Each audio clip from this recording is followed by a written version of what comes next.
guys. Welcome to Main Street Living. I am Quincy Carr. I'm Brandy Paul. And I'm Danielle Alvari. How are you ladies doing?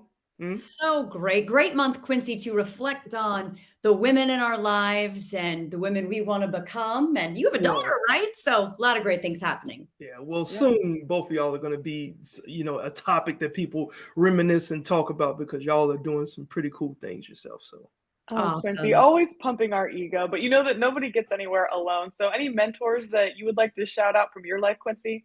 Well, it is Women's Month, so of course my teacher that helped me graduate high school. Danielle, how about you?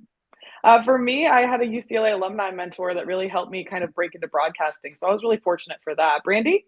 Same thing, broadcasting. My first news director, Roseanne Shannon, she really taught me how to take care of myself. And that's perfect timing for today's show. We're going to talk about healthy eating and also a group making a huge difference in healthcare. Oh, yeah. And we're talking pinball machines and what team to watch out for during March Madness. That's right. You know that we're going to be celebrating women's history all month long, which I'm very excited about. So, of course, we have some amazing women on the show today. We get to meet an incredible teacher who really makes an impact on her kids. But first, we spend time with the co-founder of an organization that is preparing Latinas for success right here on Main Street Living.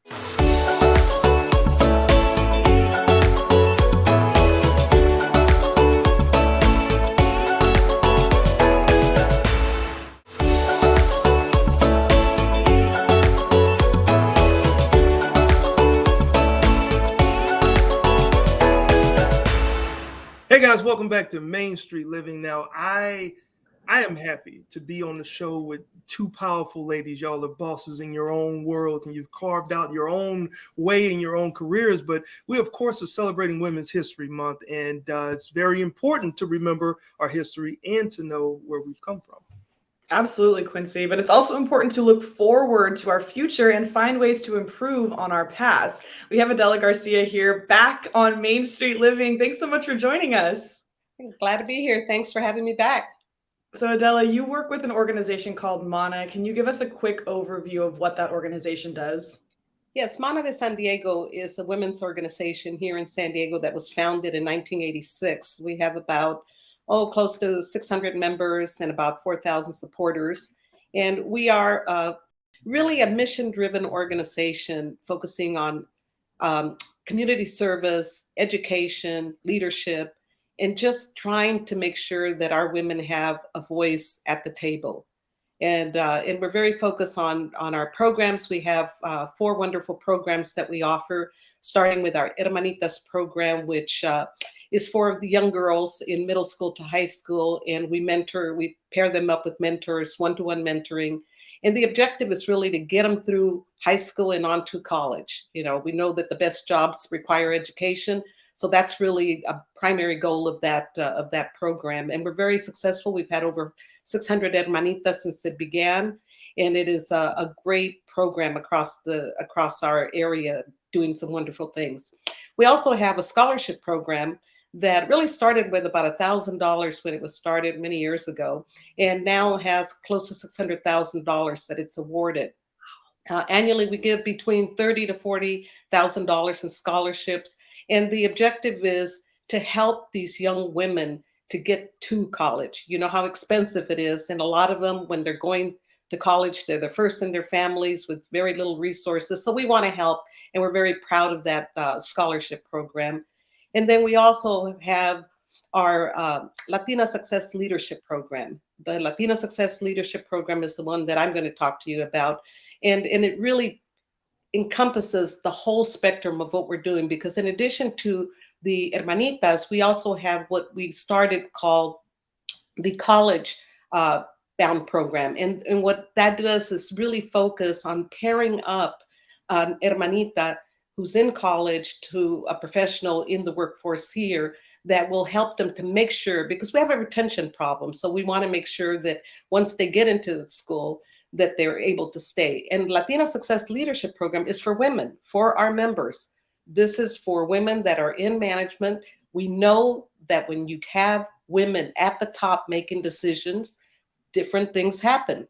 We all recognize that. So we want that voice at the table. We want these women serving on boards. We want them serving on commissions. We want them in elected office, and we want them in C-level jobs. It's very important.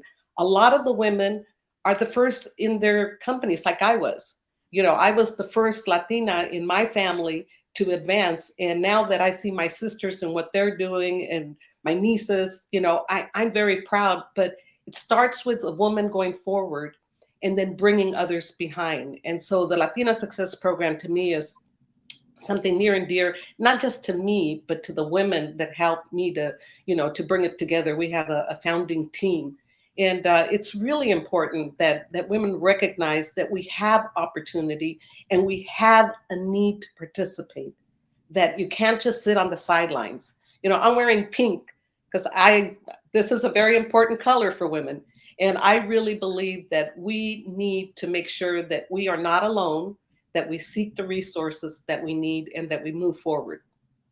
Looking fantastic and powerful, right? That's the power of the pink.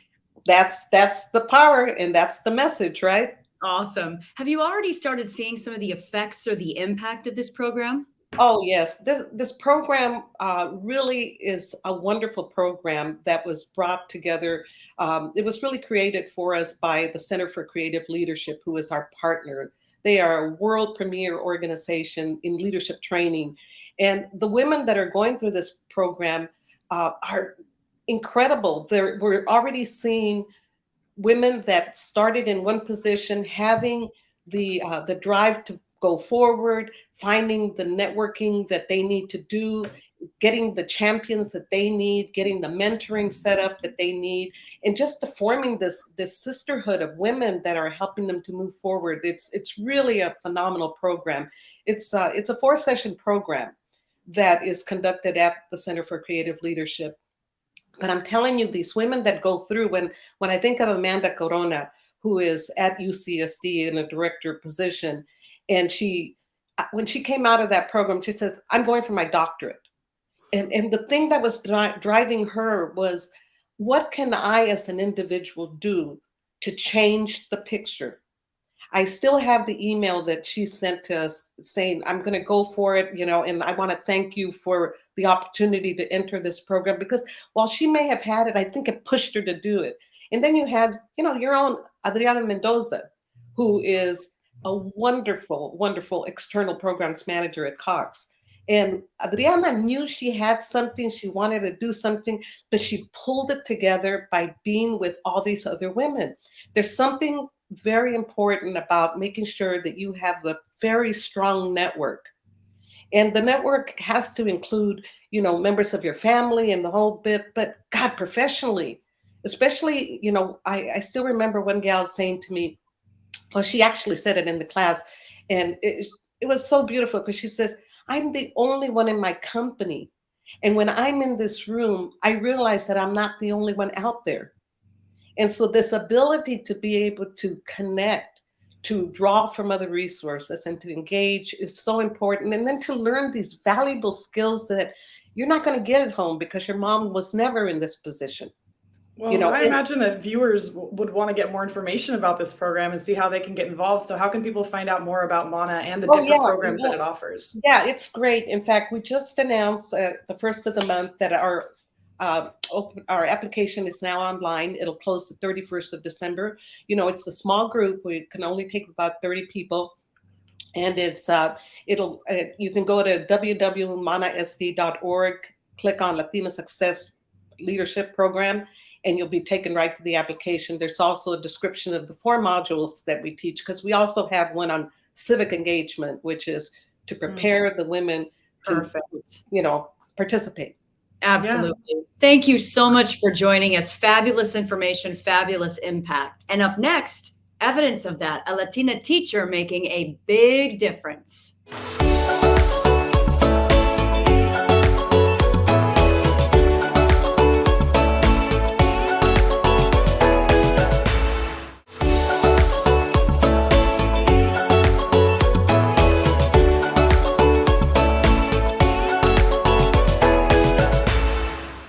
Welcome back to Main Street Living. More and more we are realizing how important representation is, whether that's in the movies, in politics, even in the classroom. Yes, and Elsy Mora Zambrano loved math, but realized there weren't a lot of teachers that looked like her in the classroom. So she decided to become the teacher her students could see themselves represented in. Which is so cool because Elsy's huge impact on her students and her community are just a couple of reasons why she was chosen as the Distinguished New Educator. Let's see her in action. My name is Elsy Mora Zambrano. I teach Math 8 here at La Colina. When you read perimeter, you need to think, oh, let me label the size, because perimeter is asking for all these lengths outside. Grew up in Lompoc. I went to school there for Hapgood, and then Lompoc Valley Middle School, and then Lompoc High School. I also grew up working in the fields with my parents a lot. I do remember that sometimes being part of that world, it was really hard to also exist in academics and like see myself as the one that was going to be overachieving and like participating in class. Because for me, it was just, oh, finish school so you can like continue working in the fields like full time and like help your parents out financially. Thankfully though, I did have a counselor that was like, no, like go to college. So she helped me stay in like honors classes, AP, and she really motivated me to do my best in those classes and excel. And so I did, and I went to college. So you write 4x plus 5? Where'd the 5 come from? I decided to become a teacher because I noticed that a lot of the teachers that I had, I couldn't really relate to. So I decided that it would be good for students to have someone that understood and someone that they could see themselves in and actually talk to and be more successful. The pattern grows by 7? That's how many get added each time? Double check your numbers. Elsy has a way of connecting with students in a way that's very, very real. When they meet her, they can see themselves in her. She's had life experiences that a lot of your public school teachers didn't have. So she's just got this wonderful gift that she builds on. Ooh, I was troubling y'all. Ways to raise people up, and in particular students, in math.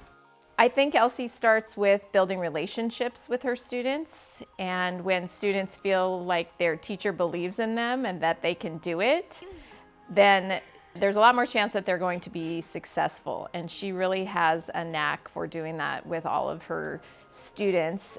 Add 3. So where? What are we adding 3 to? Yeah, so that's what you write. I think my goal is for them to be comfortable enough in my class to tell me that they're confused.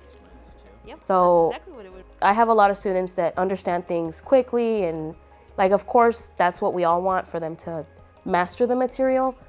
But I think for me, my goal is, are you comfortable enough in my space to say, I'm confused, I need help? I think that's my goal, what I focus on. I wasn't really good at like numbers and multiplications and all that, but she helped me like to improve. I feel like I'm doing better now, and I'm like passing my tests now. So I'm like getting A+ and all that. Nice, okay. You have to draw tiles, love that. Oh my gosh, I love it so much. But like the amount of responsibility I have, it's not something I like envisioned before becoming a teacher. Not saying it's bad, it's just, wow, I didn't realize I had so many things to do and so much on my plate, but the students 100% make it worth it. Wow. I mean, I have to say, it's teachers like this who are considered community heroes because For sure. they are truly producing the future presidents of America. Absolutely. And I love what she said about she wants her students to be comfortable to say, I don't know, I need help. And I think adults need to learn that sometimes too. So it's good to hear again. And you can find out more about Elsy as well as the other teachers honored at the Salute to Teachers event on the Santa Barbara County Education website, sbceo.org/salute. Okay, so I need help because it's March Madness, and that means that there is a madness that's going on. I need help. Okay, but we'll be right back.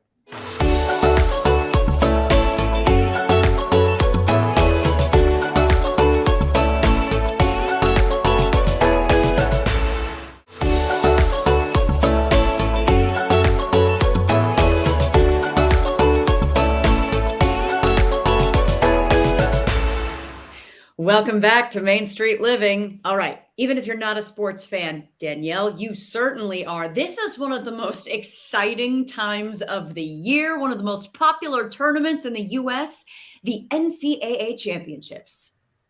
That's right, Brandy. You guys know that when I'm away from Main Street Living, I spend my time in the world of sports. And March Madness is officially upon us, and you'll be able to follow all of the matchups right here on your view on the show, Breaking Down the Madness. Sports analyst Victor Howell is here with some details. Welcome to the show, Victor. Great to see you again. Yes, and I know, Danielle, you know all about it. You've done the show with us in the past, and it is the tournament for sports fans every year. This is the most exciting time. Absolutely. And that's why we're so glad that you have this show on your view called Breaking Down the Madness. What can you tell us about what you have planned for the show this year? Well, it's going to match a lot of like what we've done in the past. We'll have some reporters from around the country and all of our year view markets. John Schaefer, as an example, who's out in San Diego, and he'll cover a lot of teams over in the West Coast region. Rod Thompson in the middle of the country, kind of the central part, with teams like from the state of Kansas, state of Missouri, state of Oklahoma. Adam Finkelstein will be joining me. I'll be at our studios down in New Orleans hosting everything.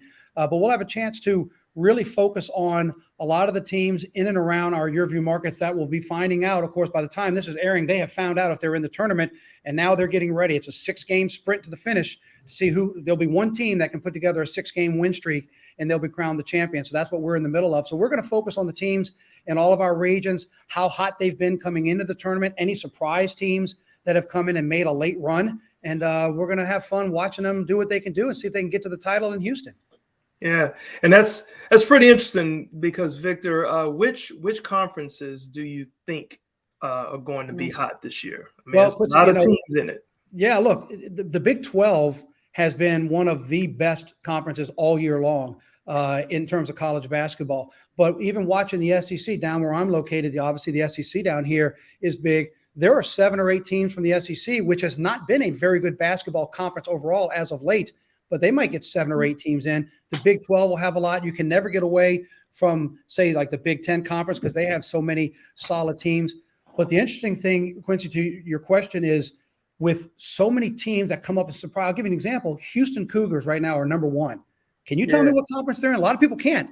They're in the American Athletic Conference. That's not a conference that's known as a dominating sports conference, but the number 1 team in the country, Houston, resides in the American. So when you get to this time of the year, all it takes is that one magical basket, that one solid half that you put together that can ruin somebody else's season and put you in. And that's how we start developing Cinderella stories. So it'll be fun when we get the selections. And now that we're into the tournament, we'll see if any of these Cinderella stories can come true. That's what makes this tournament so great. Nice. Absolutely. And I think we're all really invested in that. Even if people aren't sports fans, they want to follow sort of the underdogs. Are there any kind of long shots or underdogs that you have your eye on? Well, you know, it's tough, Danielle, to think about one team that might be an underdog, but I'll give you 2 quick examples, one from women's basketball, one from men's.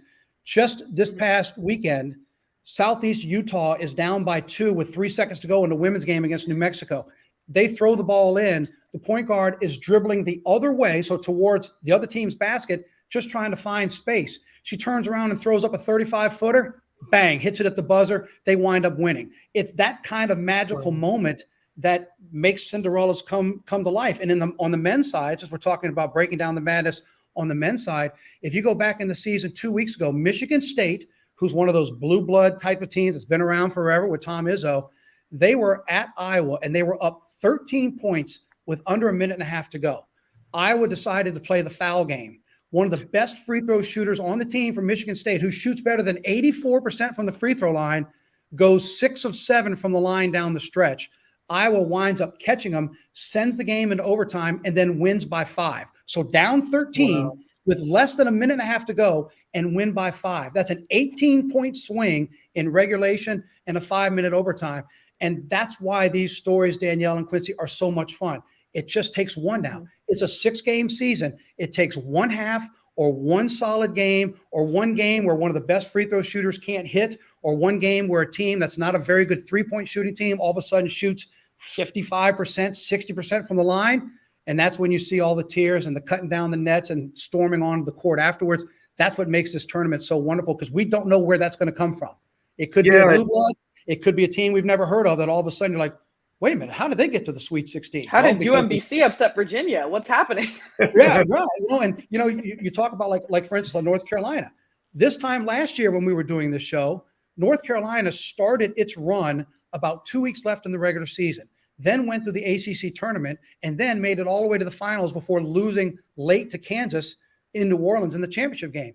Well, North Carolina is a team heading into this tournament. They're not even a lock to get into the tournament.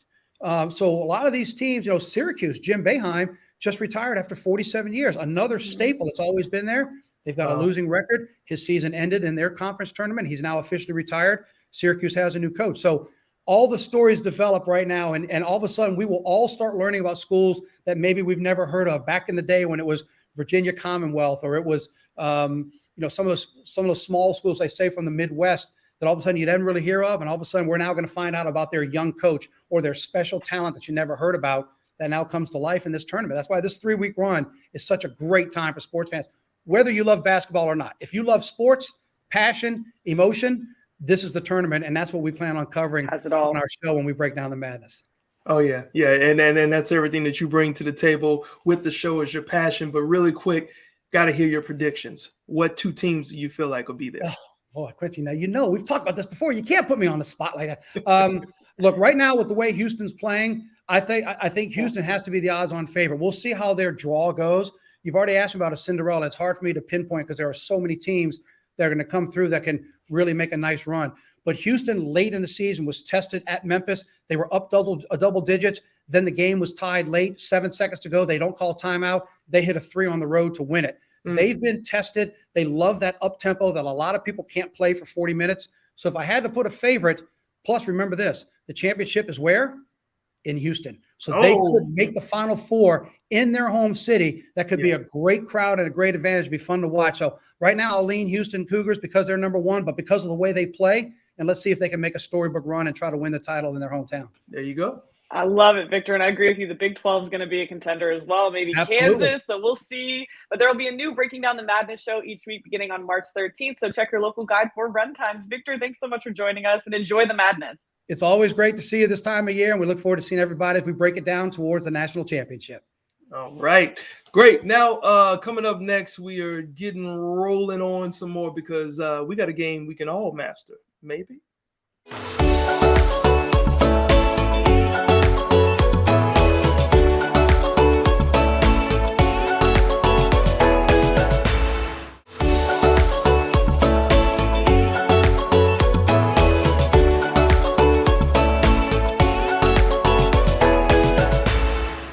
Welcome back into Main Street Living. Now, Brandy, Quincy, gaming is getting bigger and bigger every day, it seems. It brought in more than 5 times the revenue that the movie industry made just last year.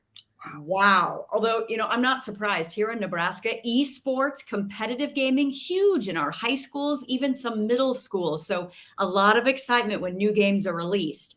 I'm kind of old school, though. I think it's more fun to go back in time, my 80s childhood with some retro, Pac-Man or pinball. Well, guys, if that sounds like your speed, then you need to check out the incredible collection at the Electromagnetic Pinball Museum in Rhode Island. Check it out.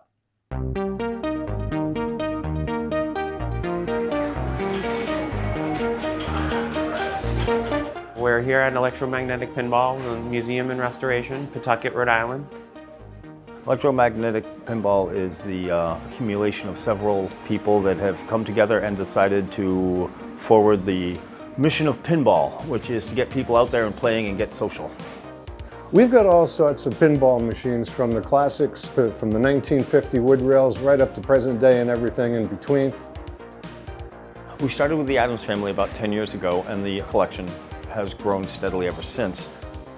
The Addams family, just growing up in the arcade in the 90s, really was a lot. It's the one that started it all. It's the one that got the hook in the mouth. And then we got an electromechanical next. It kind of all clicked. So we kept buying pinball. And then I guess a hobby turned into addiction, turned into a disease. You catch the pinball bug and that's it. 4 years ago, we had maybe 12 machines. 2 years ago, we had about 30 machines, and now we're somewhere around 100 machines. We have electromechanical pinball machines, and they go all the way up, I think, until 1976, when solid-state pinball machines started taking over. Pre-1976, pinball was considered gambling. Oh, it was. It was undoubtedly gambling when it first started. Roger Sharp, he went before the New York City Council, and he proved with flippers, pinball is a game of skill, not a game of chance. So it made it considered not gambling. What makes a good pinball machine? That's a difficult question. What makes a good sports car? Some people like a fast action, non-stop fun. Some people like a game that will actually stop and show them a little movie, distract them for a little while, and then the ball gets dropped into play. If I have a favorite machine, it's probably this casino right here. This casino machine is an amazing machine. It's a 1958, and this is the stuff I grew up on. We have this game called the Haunted Cruise. It's a one-of-a-kind machine made by our friend Lynn. We also have a lot of arcade games as well. There's skee ball, there's air hockey, there's Pop-A-Shot, there's driving games, there's classic Pac-Man, so we've got classic arcade games here as well. We've got everything, not just pinball. People always ask us, how do you acquire these things? Well, they come from all over the place. Sometimes people donate machines to us because we're a nonprofit. We've received 3 in memoriam. We found 2 on the side of the road. One was found in a tent in Martha's Vineyard. Some of them, they're in pretty good condition when we got them. Other ones, they literally have mice in them, so they require an awful lot of cleaning. We call it pinball funk. Right, so it takes us about 30, 40 hours to get that out. Sometimes after a good cleaning, just a few parts and they're up and running again. Don't think you'll find a friendlier lot of people anywhere on the planet than the pinball community. Ever since we started 10 years ago, they have been welcoming and very helpful. You can play a video game at home still, but you really do need to go out to get the social atmosphere for a pinball game. But we like pinball because it's real. That's something Michael says. Unlike a video game where the Koopa is always on the same place, level 2, world 1, it's always going to be there. Pinball changes from game to game to game. You are never going to have the same game twice, no matter how hard you try. We offer a free tour to everybody that comes in. It's $10 play all day. There is no re-entry fee, and $10 is $10 all day is all day, 10 in the morning to 9 o'clock at night. All the machines are set on free play. You don't have to carry a bunch of quarters. It's been such a good response, so like it's kind of, you get what you give, and we've been given a lot, so we're really trying to give back. Wow, can we just talk about $10 for all day pinball? He said 10 a.m. to 9 p.m. That's a steal. Yeah. It sounds like such a happy play. I kind of want to go there right now. I got $10. Let's go. Let's go make it happen. Yeah, All right. and let's kidnap Quincy and make him go with us. Come on, Quincy. We got it. If you can't go with us, you can keep up with everything new and old at the Electromagnetic Pinball Museum on their website right there. All right. Well, of course, if you're spending all day playing pinball, you're probably not eating well. So we got easy tips for eating healthy coming up next.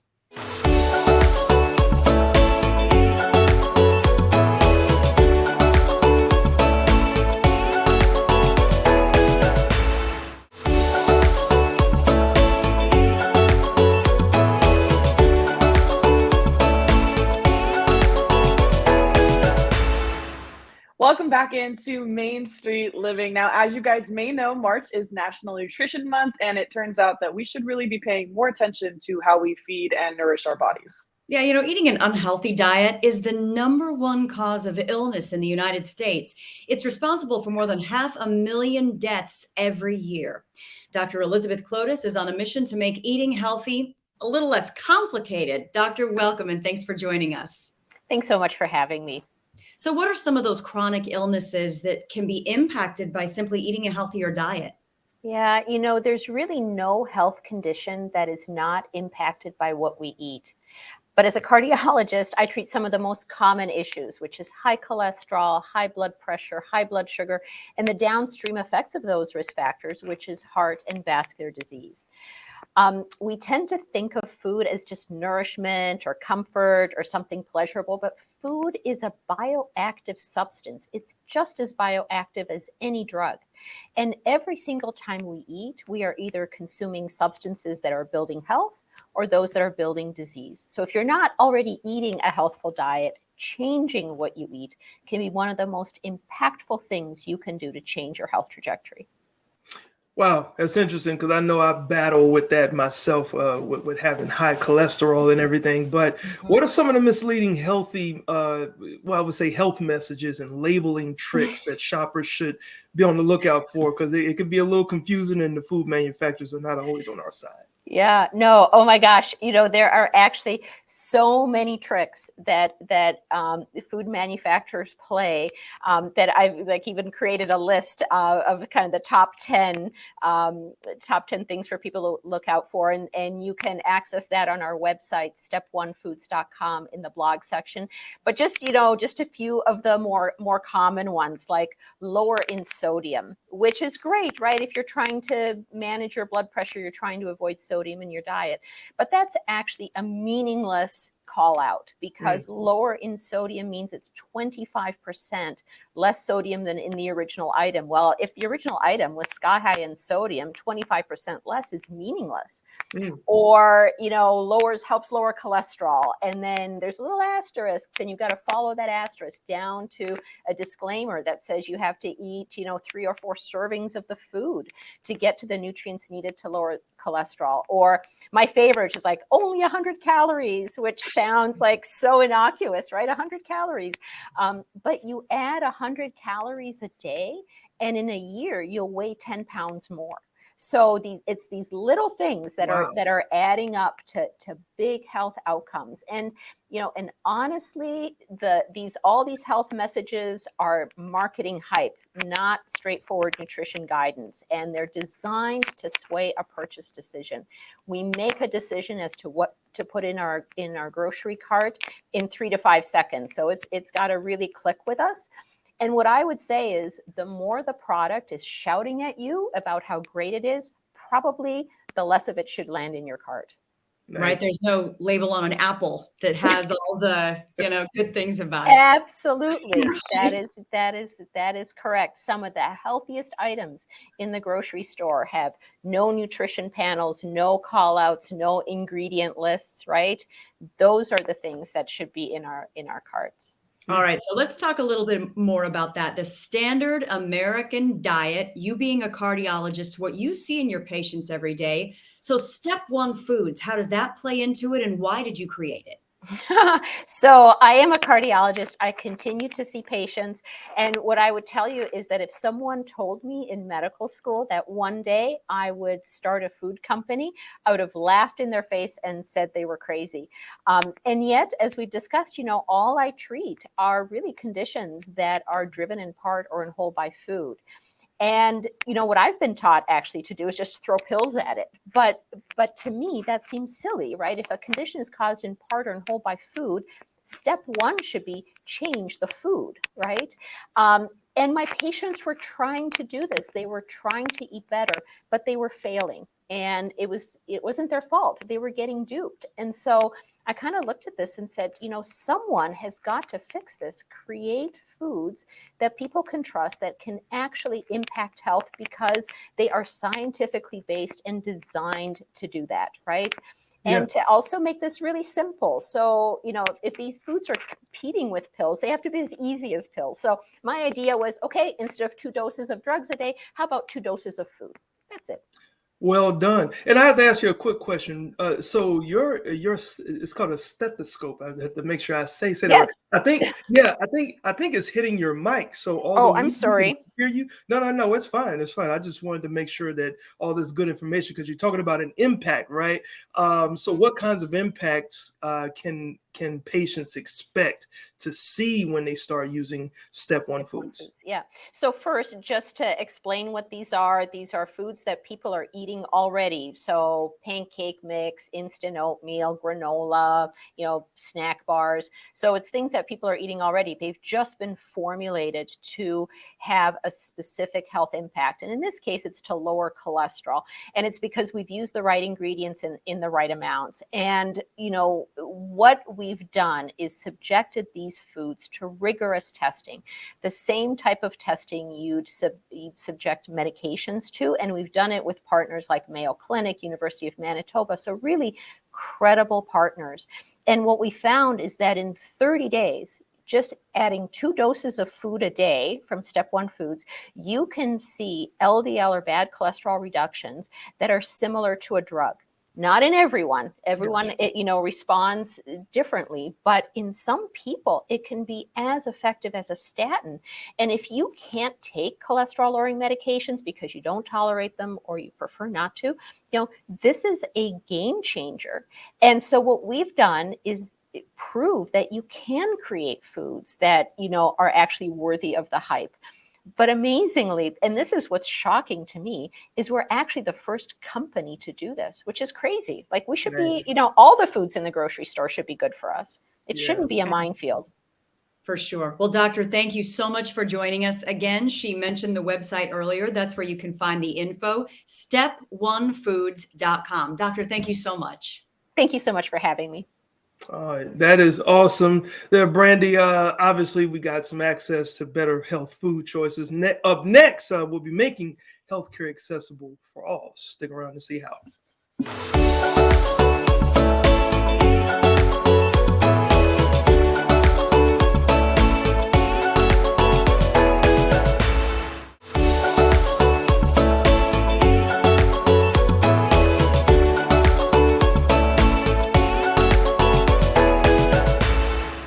Hey guys, welcome back to Main Street Living. Now, Danielle, Brandy, it's a sad reality that communities of color have faced health disparities and also dealing with the pandemic.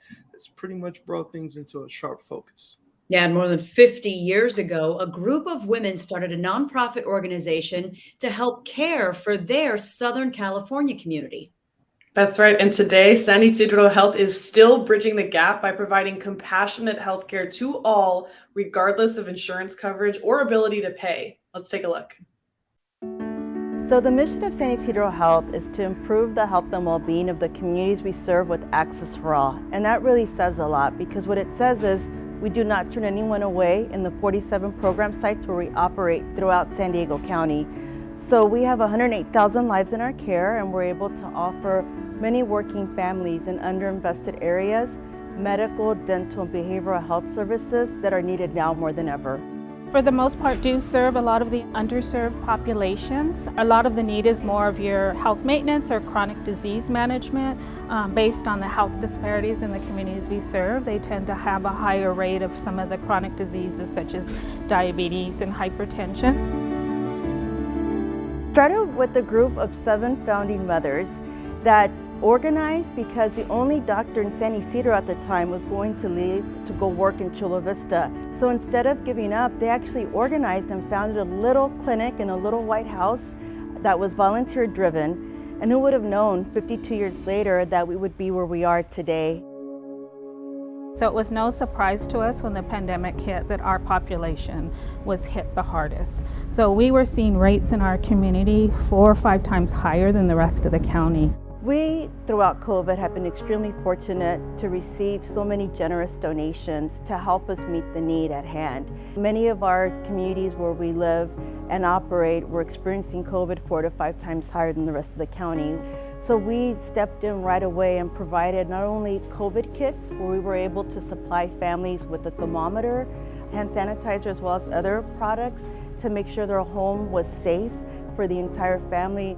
We were able to raise nearly $800,000 for our COVID relief fund, many of them from first-time donors, and we don't want to lose that momentum. So it wasn't just one site where we treated COVID patients. There was a period of time where we became a monoclonal antibody regional center for COVID treatment, which is the outpatient treatment. We've always seen our role not as just providing services, but really advocating for our patients. And so we knew that we needed to provide the education, the outreach, the resources for our patients so they understood not only the disease, what they were facing, how to keep themselves safe, and then how to prepare for the vaccine. We played a big role, I think, in the vaccination efforts. And while early on, we were seeing our numbers of infections 4 to 5 times higher than the rest of the community. Now we're seeing our vaccination rates the highest in the community. We were able to bring the entire region to a healthy level that allowed us to open up and start that recovery process. And that, to me, there's such a life lesson there. That's how interdependent we are. So what's good for San Ysidro Health really is good for the rest of the region for us to thrive. Oh, and we always love to see how much good they're providing to their community. And you can get information about the services that San Ysidro Health provides all around San Diego County at syhealth.org. That's right. Danielle, straight ahead, more of Main Street Living. Stay right there.